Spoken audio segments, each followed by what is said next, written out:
And thank you for joining us here at Ask a Historian. I'm Matthew Wilkinson, historian with Heritage Mississauga. And each week, we invite you to send in your questions, and we'll explore the fascinating story of the city of Mississauga together. This week, it is our pleasure to welcome Richard Collins, local historian, author, and museum interpreter, as we explore some stories connecting to Port Credit, Clarkson, and some significant individuals who once lived in Mississauga.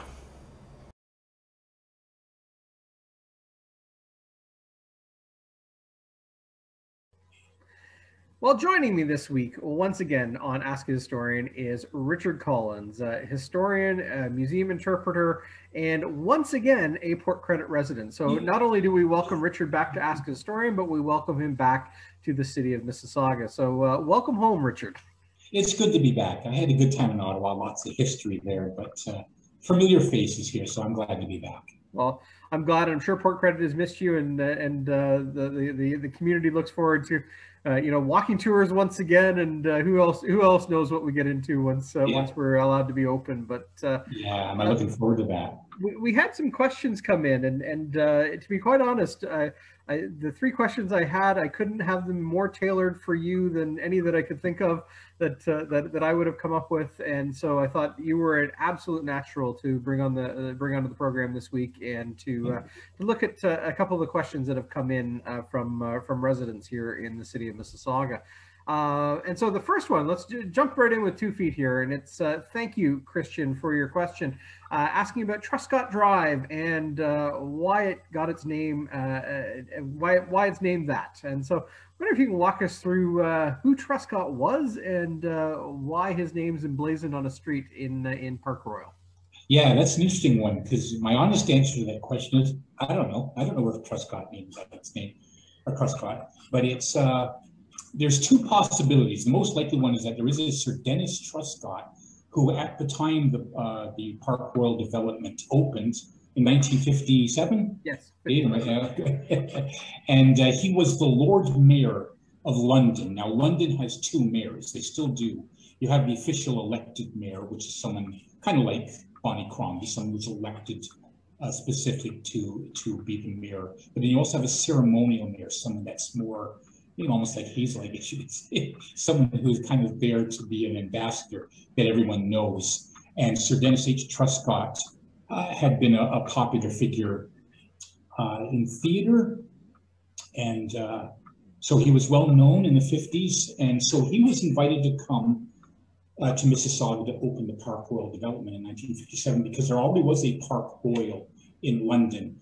London, after the Second War, was rebuilding a lot of bomb-damaged areas, so they're building a lot of what they called new towns, where they were just replacing the old subdivisions and planning new ones where you had all the residential areas, but you also made sure there was a balance of shopping, schools, parks, and things like that. So they were planning communities for the first time. Whereas in the UK, of course, being like the rest of Europe, very ancient cities, which is kind of assembled over hundreds of years in a slipshod manner. The idea of actually organizing communities had a great appeal after the Second War. And right here in Ontario, that was a big planning initiative in the 1970s. And so when United Lands finally finished the first phase of the area around Truscott, Clarkson Road, anywhere along Truscott between Clarkson Road North and South Down was that development area. So they invited him to come and cut the ribbon with the reeve at the time, which was Mary Fix. And so we assume at the time, the best guess I've got is that Truscott was named in his honor because he was there to cut the ribbon. However, going through the old records for Benares, which the Harris family owned, so they owned the area on the east side of Clarkson Road North, from the QEW down the lakeshore. So that part of Truscott is in their old area. We found that one of the land agents early on for that property was a retired Army officer who was Captain George Truscott. So it could just be a coincidence, but it is also possible that Truscott may have been named after the land developer or the kind of the real estate agent at the time. But I suspect, based on the timing, it was probably Sir Dennis H. Truscott, the Lord Mayor of London. And so his appearance here in the picture will show, you know, the regal robes and the unveiling of the Park Royal Monument, which is today at just off of Wiseman Court and Southdown Road, is still there today. This is a monument that was unveiled by Mary Fix and Dennis Truscott in 1957, and you know, one of the oldest works of public art in our community as well. Yeah. But you picture this guy in resplendent, really over the top robes of office, you know, unveiling this thing in rural Mississauga on the subdivision area, and you just wonder, you know, the ability to get someone like that over here to do an unveiling. It's kind of that's what surprised me. It put Mississauga, oh well, before it was Mississauga, put Toronto Township on the map. I thought about that, and I looked to the newspaper to see if there was other things that he may have done at the same time. Because typically, even like the royal family, when they come to Canada, it's not just for one event. They'll plan dozens of events for them to make the trip worthwhile. But I typed Sir Dennis H. Truscott into the Toronto Star, trying to do research. And while he may have done other things, I didn't notice anything in any of the other newspapers. So it seems as though he may have been specifically invited to come over, specifically to open Park Royal. I may have done other things, but it certainly seemed to be the reason why he came. Well, I always wondered about the timing. It's you know, early August of 1957. This didn't happen in December, so maybe he was here on just vacation. It might have been, say, hey, if you're in town, we'll name the street after you if you come. But that who knows? Maybe the monument itself became kind of the emblem of Park Royal for a period of time. I've even seen commemorative decks of cards that have the shape of the monument on the front of it. So I've seen that too. Yeah, I see a commemorative plate. Yeah. No, just saying, you know, things like that are just, you know, fascinating stories that get passed down. You know, whether it's George Truscott, whether it's Dennis Truscott, or, you know, maybe we can take the easy answer and say it's both. And you know, their names get emblazoned on the landscape and tell the story a little bit of the identity of this place. I mean, Park Royal as a community was kind of considered cutting edge at the time. It's developed at the same time as Sheridan Park Research Center and Sheridan Homelands, and a couple years later, Sheridan Center or Sheridan Mall. You know, this is really an emerging suburban community identity that's evolving in Mississauga. You know, it's in part and parcel with the timing of Applewood Acres and those early subdivision developments. And so you kind of have, like you said, those new town concepts of creating something where something was not. Is you know, something we perhaps take for granted today, but this was a real process at the time, and people were championing it. Yeah, it's interesting you should also mention the Sheridan Research Center too, because it's recent current events, but that the ribbon for that was another dignitary coming over. In this case, that was Prince Philip recently, or not? Yes, recently this Prince Philip, the Duke of, am I getting my name right? Yeah, the Duke of Edinburgh came over. He just passed away a couple of weeks ago, and but yeah, he came to do. You follow him around. He did a number of ribbon cuttings at the same time. But yeah, the Sheridan Research Center was opened by him. So yeah, there's been famous people that have come to open various places in Mississauga. Wow, wonderful. So again, just fascinating. You can picture this thing of a picture of Mary Fix and Dennis Truscott's Lord Mayor Sir Dennis Truscott opening this unveiling, if you will, of the monument to open Park Royal, really in what was, you know, the middle of rural historic Mississauga. And the fact that monument is still there, although in somewhat declining health, but the monument is still there, and still. Well, the village is still there too. It's the village hasn't changed much. Part of being a planned community, it was one of the first to have underground wires instead of the overhead telephone pole, and you still get that sense as you're driving around the older parts of Clark's, and suddenly you get into this neighborhood where you realize a lot of that stuff is now underground and it's a lot more open up. And so Park Royal still has that feel to it. It hasn't changed a lot. And then most of the housing that's still there, I've noticed riding my bike through recently that there's some new development going in, but most of the houses that were built in the late 50s, early 60s are still there because they were nice then, and they're still nice homes today. So yeah, it's a nice neighborhood that still retains the same kind of character, and some interesting street names as well.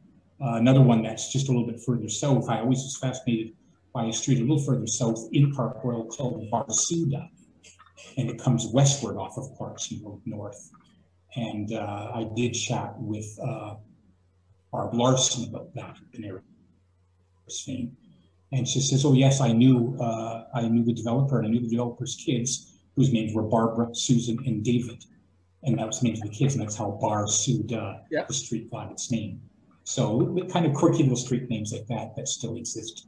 Not part of this, but nearby is Laruma Drive off of Dundas Street, and it's got the same origin: Linda, Ruth, and Mary. Some interesting names. No, it's just fascinating the way the names get remembered and those moments get remembered on our landscape today. So with that, yeah, thank you, Christian, for the question. Always fun to explore kind of the origins of our community and the place names that, you know, perhaps we drive by every day, but don't ponder about their origin. And it's a fascinating way to look at the history of our community.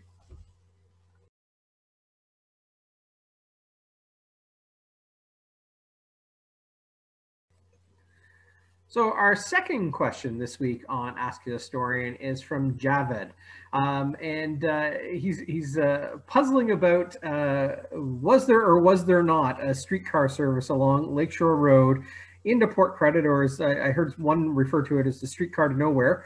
But again, Richard, I don't know a person who knows more about the streetcar service than you do, and the old radio railways. And so I guess the easy answer is simply yes, there was. Yes, there were two. There was one that was the streetcar to nowhere. We'll talk about that in a minute. But then there was the one along Lakeshore Road, which is fairly busy because there's a lot of traffic between Port Credit, Lakeview, and going into Toronto. So yes, in 1905, the Toronto and York Radio built what they called a radial line. Originally, the streetcar lines out of Hamilton, more so than Toronto, they radiated in all directions, east to Vineland, south to Brantford, west to Dundas, and north to Oakville. And so the locals took to calling them the radial lines. But they were electric streetcar lines that were usually single track, and they were very local. So they weren't like the streetcars in Toronto now, which, you know, stop every few blocks. These were ones that stopped at all the concession roads. And so, yeah, that was built between Sunnyside and Port Credit in 1905. And as Lakeview and Port Credit started to fill in for the 10s and 20s and into the early 30s, it got to be a fairly busy line. But unfortunately, 1935, the province wanted to widen Lakeshore Road and turn it into King's Highway number 2. And in the process of doing that, they ripped the rails out and took down all the overhead wires. And so the streetcar was gone by 1935. So the other one that's ran for 30 years. Yeah, and busy at the time. And oddly enough, even years and years later, I just had a chat with someone from Lakeview now, because there's an increasing interest in Lakeview now of people trying to preserve the history and preserve some of the historic buildings, the old Lakeview Park School and places like that. And she got talking about her grandfather who used to catch smelt in the 36th Creek. And she asked me, well, where's the 36th Creek? So that's Cooksville Creek now, but it was stop 36 of the streetcar line because they numbered each stop outward from Sunnyside. Okay. And so there's still people around Lakeview today that will still think of the shopping area around Lakeshore and Cawthra as stop 6, even though it hasn't been stop 6 since 1935. And the other line was the Toronto Suburban, which was the line to nowhere. It goes through Mississauga from around Cooksville Creek, or rather Etobicoke Creek and Dundas area, and kind of makes a kind of a backward C path through what would be Square One now, and then ended up in Guelph. But it's run through Mississauga. It stopped almost nowhere. It stopped about a mile east of Streetsville, so it was useless to anyone in Streetsville for getting anywhere. The Cooksville station was closer to Cawthra and Dundas rather than the more traditional busy Hurontario and Dundas that we think of. Kind of went too south of the village of Dixie. So the planners didn't do a very good job, and it ran from 1914 to 1931, so it was even more short-lived. But it appears to have been fairly busy in the 1910s. There was up to I think there were 16 trains a day between Toronto and Cooksville and back. So it was kind of an early commuter run. But yeah, it was cut back from Guelph in the 1930s and only lasted a couple of years later to Mississauga. And there's a couple of linear parts around Square One that still follow the old right of way. Yeah. But other than that, it's pretty much gone.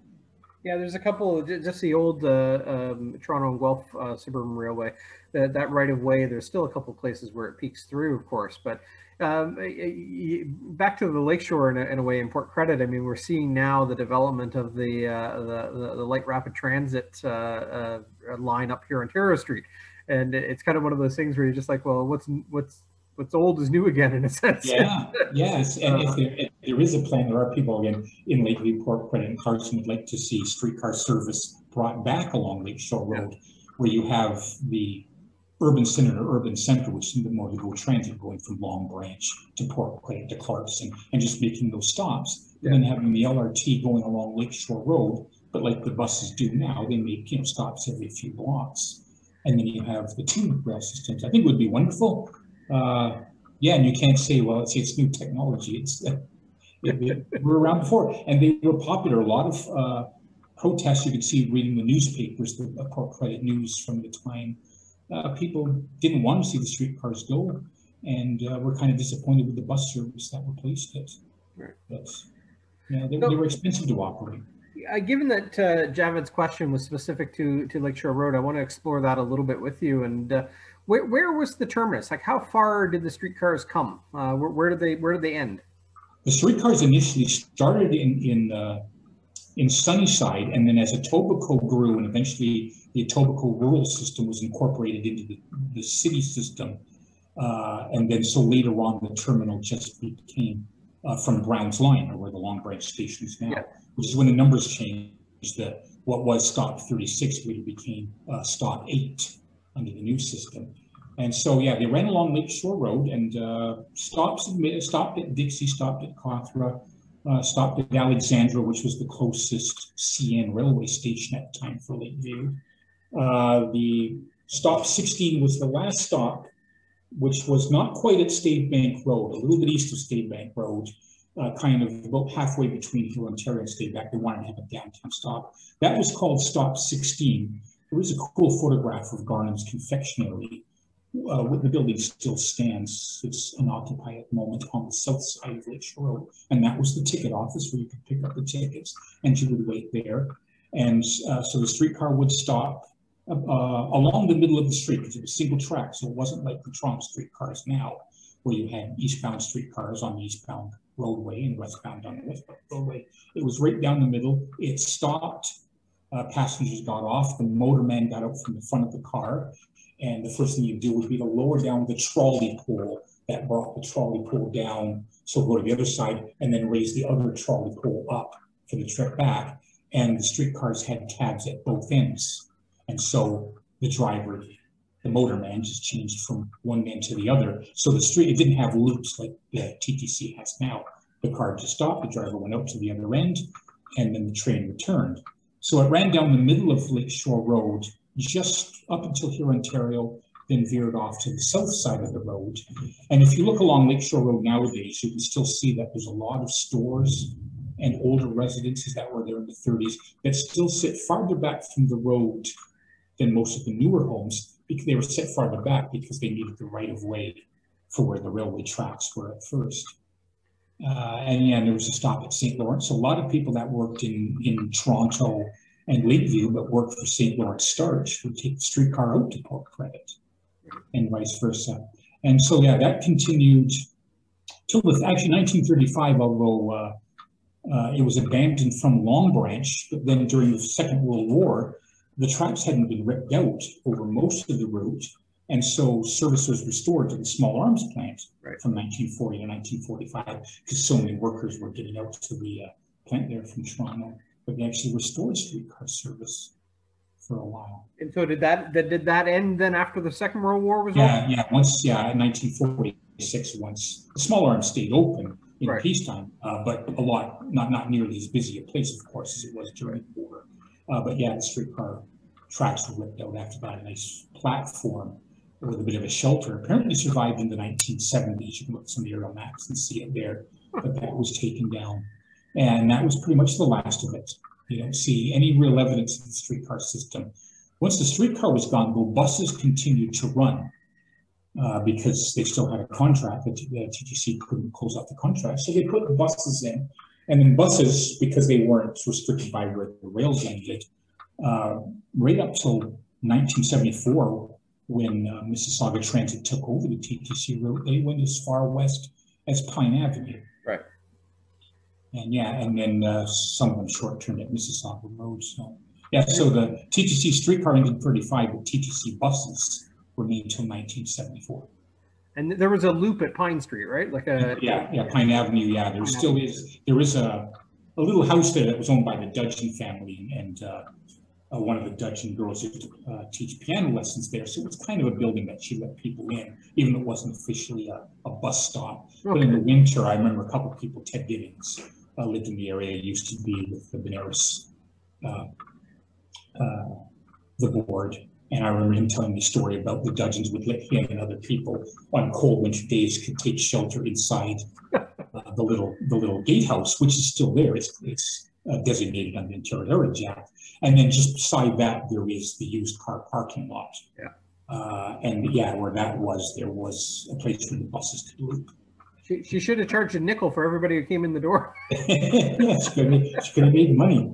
Now, I read somewhere at one point that the streetcar itself, the Radioway, the Radial Railway, there was an idea or an intent to connect it to kind of the Hamilton Oakville route, which never came. That route never came eastward, and our route never went westward. So there was always that kind of stop at the Credit River. Yeah, there was this big gap. You could have, if it wasn't for that gap, because Toronto had lines going as far west as west into Scarborough.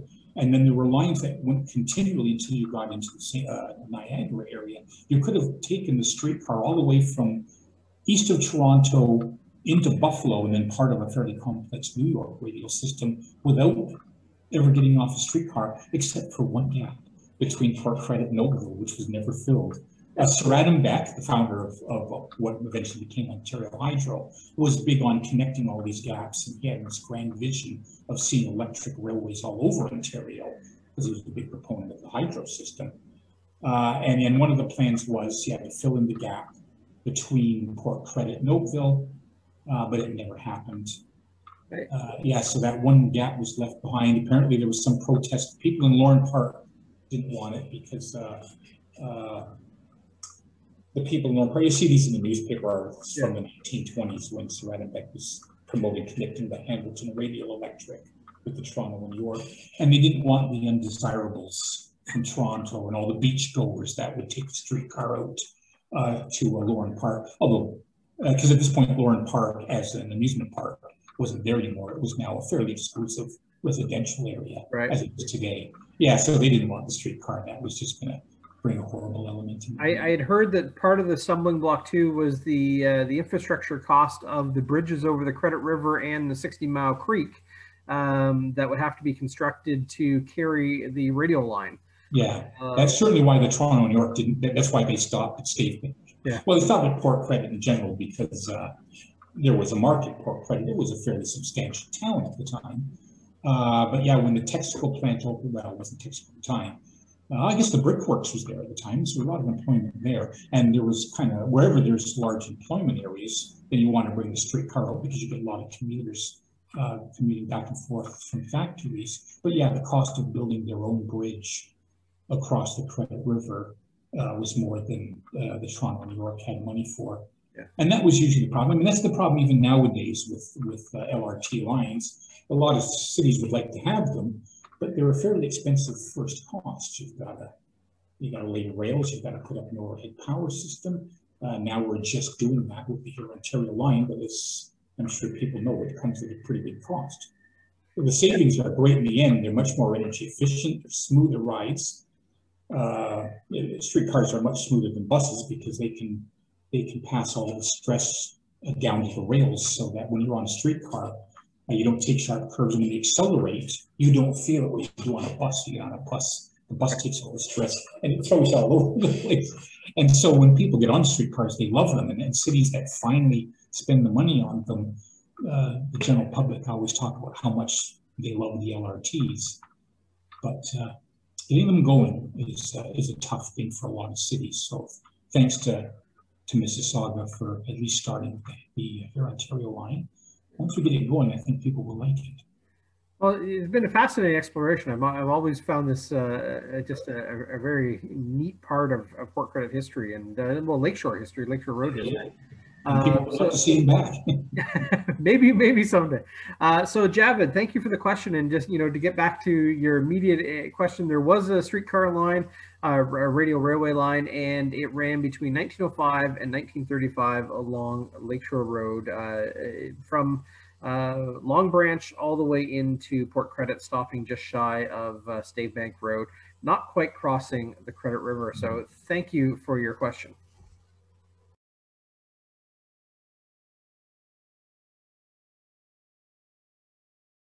So our third question this week is from Sarah, and from the question, I gather that you, Sarah, that you were a former resident of Edmonton, and you're making a connection with a name that is quite well known in Western Canada, and in particular the Edmonton area, and if there is a Mississauga connection. And in short, yes, the individual, of course, that you're asking about is Frank Oliver. And Richard, in the past, you have explored this connection between Mississauga, Frank Oliver, and the Canadian West. And wondering if you can kind of walk us through who was Frank Oliver and what's the connection between here and there? I'm a big fan of Frank Oliver, and that's not always necessarily a thing to be proud of, as we'll find out in a minute. But I remember reading about him in some historical online and books about him. Just a colorful character, a founder, the first member of parliament for Alberta, when what is now the entire province was just one riding back in the 1890s. I just found him to be quite an interesting character. And then one day, purely by chance, finding an early biography about him, I realized, oh my God, he was born in Mississauga and raised in Mississauga, didn't live here long, and worked in Mississauga, actually his first job. So he does have a Mississauga connection. And then also, as I mentioned, I lived for 3 years in Ottawa and found out that I was only about a block and a half away from a lovely house he had in Ottawa when he was a member of parliament. And yes, there is a park in Edmonton called Frank Oliver Park, and it is named after not necessarily the founder of Edmonton. There had been people there before. And of course, the Neayawak people had been there, the Cree had been there, of course, for a long time before that.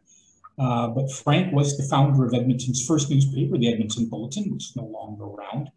He claimed it to be the first newspaper west of Ontario, which wasn't true. A lot of what Frank said wasn't necessarily true, but I love to tell stories. But it appears to have been the Edmonton Bulletin was the second newspaper.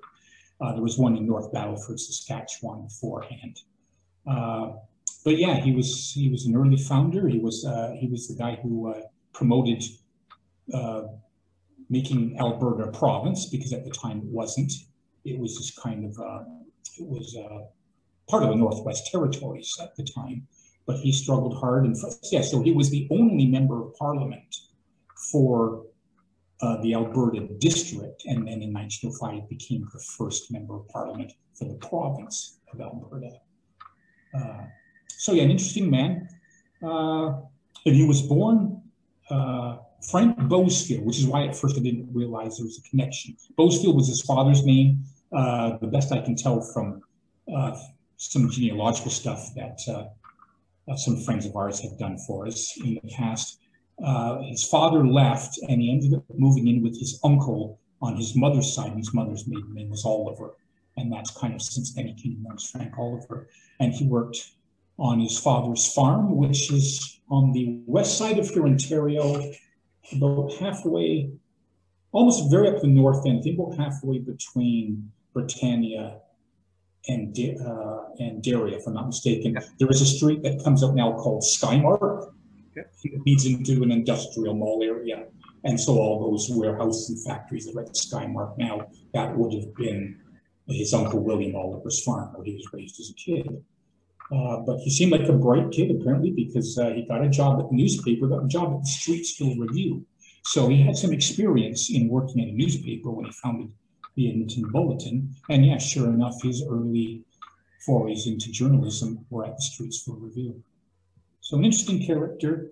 I should tell you a little bit of the dark side of Frank Oliver, because in being the founder, or one of the founders of Edmonton, he at one point was not really the minister of immigration at the time. He didn't really have that job, but he had kind of been appointed by the Liberal government under Wilfrid Laurier to get people to move out west. But Frank did his job, and he did his job well, but he was one who particularly wanted to fill up the West with a lot of British people. He was very particular about who he wanted to come to the West. So if you were French, you weren't welcome. He seemed to like the Mormons for some reason, I think because he considered them hard workers. But again, very stereotyped views of different cultures. I'm only saying this because I like to tell both sides of the story. I think he's a good man. I think he did a lot of hard work to bring Alberta into Confederation, and a successful businessman. But it would be remiss in saying that he really had no love of the Nihilwak people, the Cree of the area, and wanted them to be relocated from Edmonton. So there's both sides of the story. But he is an interesting person, and yes, so if you live in Edmonton and you recognize the name, yes, it was a Mississauga resident who was an early founder of Edmonton. How old was he when? Do you recall when he left Mississauga? Where did his career path take him from here to there? I'm trying to think. He was born in 1853 here, and in 1867, so he would still be 14, 15 years old. He was working as a printer's devil, kind of an evocative name, but it just means a guy that assists in laying out the type for the Barnhart family. Solomon Barnhart was running the Streetsville Review at the time, of a prominent Streetsville family. So in his teens, he was still working in Mississauga, but he had caught the eye of George Brown, yes, a notable person who was the editor and or publisher, I can't remember, of the Toronto Globe. And because the Streetsville Review was associated with the Toronto Globe, big papers like the Toronto would often have local correspondents in smaller communities, or they would just hire on the publisher of the local newspaper to be a correspondent to send local news to the Globe. And it is through that connection that he ended up working for a couple of years for the Globe. And then when the Globe was expanding out west, opening up newspapers there, he was sent out west to Manitoba at first to oversee one of the newspapers there that was being founded by the Globe Enterprise at the time. And then finally, he decided he wanted to start his own newspaper, mostly because it was conservatives that were running the new newspaper in Manitoba, and he had more liberal leanings. And so he decided, I'm going to go west and give the West a liberal voice, Tory voice. And did he live the rest of his life in Alberta, or did he return to Ottawa? Or yes, as far as I can tell, he was always the representative for Alberta until he died. So that he died in office, so he was constantly getting reelected. But yeah, I know a lot of that time he was living in Ottawa because he had been part of Parliament for so long that he had a nice permanent home. So yes and no. Yes, he was the representative from Alberta, and later then, as Alberta eventually got bigger, broken up into smaller and smaller ridings. Yeah. He always obtained the riding of Edmonton. Right till his death. So he probably had a home there, but he definitely had a nice home. Unfortunately, now gone in Ottawa. And then later on, he was also part of the Board of Railway Commissioners, which in the 1920s had the task of bringing railways into the West to help promote farming in the area.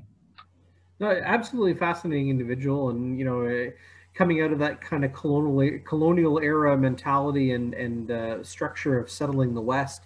But impactful, certainly with a long career, in public office, and you mentioned newspaper, of course, as well. But began here in Mississauga in those early years on the Oliver farm, just north of on here Ontario Street, north of the village of Britannia, south of the village of Derry West, and kind of smack around, I guess, kind of Courtney Park and here Ontario today, around that area. Yeah. But that was and there was two others, three Olivers there. There was a couple of uncles. So I think there were three Olivers. You look at the 1877 maps, you see the Oliver name is fairly prominent in the area. The only other thing. No, go ahead. No, just a fascinating chapter of an individual who, born here that went on to excel in other places. He's not the only person, of course, who had impacts elsewhere after early years here, but the Lieutenant Governor of Manitoba, Aikens, was born and raised here in historic Mississauga, and I'm sure the list goes on from there of these people that had these impacts abroad, and right around early 1900s into 1905, 1910, the West is opening up. It's drawing people from this community out there by the droves, and we see a lot of families who have connections in time to descendants settling in the West, and it's a fascinating part of Canadian identity and Canadian story. It's not without its challenges, and it's not without its controversies in terms of that process, but that's what I like about Frank, though. He's of the Mississaugans that have left their mark elsewhere. Frank is certainly one of the more controversial, but one of the more interesting people. And he just loved to tell stories. Where his park is now, it's right downtown, and it's right along the Saskatchewan River. And the story he loved to tell in the newspaper. He was very opinionated in his articles, in his editorials. But the story he loved to tell is about when he came to Edmonton. He came with his horse and his cart behind him with all his belongings and his first printing press, which he had to drag through the Saskatchewan River to get out to his little printing press on the where Frank Oliver Park is now. So yeah, he was quite a storyteller too. Almost comes with a job, I think. You got to build up the legend. And he was a self-promoter. Yeah, so if he does have a legend, if he is well known in Edmonton today, he's got himself to thank for his own fame in Edmonton today. Well, an absolutely fascinating time to explore these connections to Mississauga. I know there's many more. We'll do some more another time, but for that, Sarah, thank you for your question, and I hope that has brought a little bit of connection between this home and that home for you, and between Mississauga and Edmonton, and this strong personality who raised here but shaped there, and really, really fascinating way to explore our history. So thank you for the question here at Ask a Historian. Well, with that, Richard, that's the end of our program for this week. I wanted to thank you so much for taking the time with us, and welcome again back to Port Credit, back to Mississauga. And we certainly look forward to exploring our history with you again here with future editions of Ask a Historian. So thank you for your time today, Richard. Anytime. Thanks for inviting me, and we'll see you again soon. Well, thank you for spending some time with us here at Ask a Historian, and thank you especially to Richard Collins for joining us this week as we explored some fascinating connections to the story of the city of Mississauga. So join us in future episodes as we continue to explore the fascinating story of the city of Mississauga.